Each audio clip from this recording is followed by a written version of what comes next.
राजस्थान के अलवर जिले में स्थित भानगढ़ का किला भारत की सबसे डरावनी जगहों में से एक माना जाता है। यहाँ शाम के 6 बजे के बाद परिंदा भी पर नहीं मारता।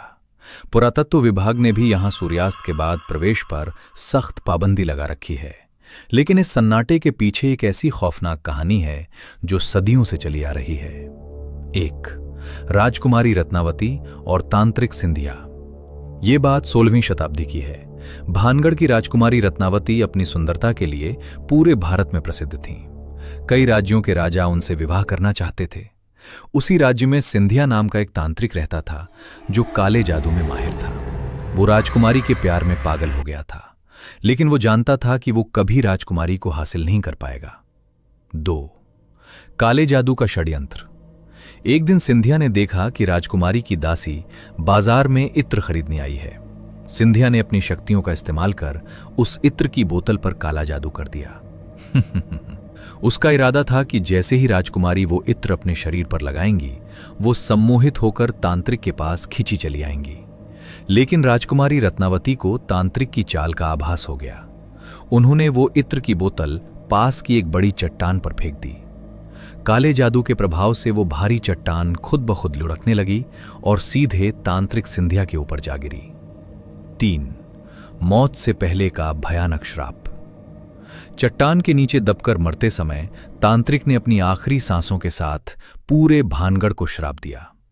उसने चिल्लाते हुए कहा, हमेशा के लिए कोई भटकती रहेंगी, उन्हें कभी मुक्ति नहीं मिलेगी। 4. रातों रात वीरान हुआ शहर। इस घटना के कुछ ही समय बाद भानगढ़ और अजबगढ़ के बीच एक भयानक युद्ध हुआ। तांत्रिक के श्राप के अनुसार उस युद्ध में राजकुमारी रत्नावती समेत किले के सभी निवासी मारे गए। तब से वो शहर रातों रात वीरान हो गया। कहा जाता है कि उस कत्लेआम के बाद से आज तक भानगढ़ की वो पूरी बस्ती खंडहर बनी हुई है। वहां के घरों में छत नहीं है। स्थानीय लोग बताते हैं कि यदि कोई छत बनाने की कोशिश करता है तो वो अपने आप गिर जाती है। 5. आज की डरावनी हकीकत। भानगढ़ की असल दहशत वो है जो आज के दौर के लोग महसूस करते हैं। यहां घूमने गए कई पर्यटकों ने अजीबोगरीब अनुभव बताए हैं। अदृश्य साया। कई लोगों का कहना है कि जब वे खंडहरों के बीच चलते हैं तो उन्हें महसूस होता है कि कोई उनके पीछे चल रहा है। पीछे मुड़ने पर वहां कोई नहीं होता। हवा में सिसकियां।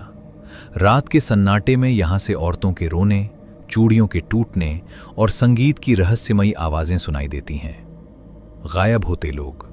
स्थानीय किंवदंती है कि जो कोई भी रात के समय किले के अंदर रुकने की हिम्मत करता है वो कभी वापस नहीं आता। अगर वापस आता भी है तो उसकी मानसिक स्थिति पूरी तरह बिगड़ चुकी होती है। निष्कर्ष, भानगढ़ आज भी एक रहस्य बना हुआ है। क्या वो तांत्रिक का श्राप था या कुछ और? विज्ञान इसे नहीं मानता, लेकिन वहां की दीवारों से आने वाली ठंडी हवाएं और वो भारी सन्नाटा कुछ और ही कहानी बयां करता है।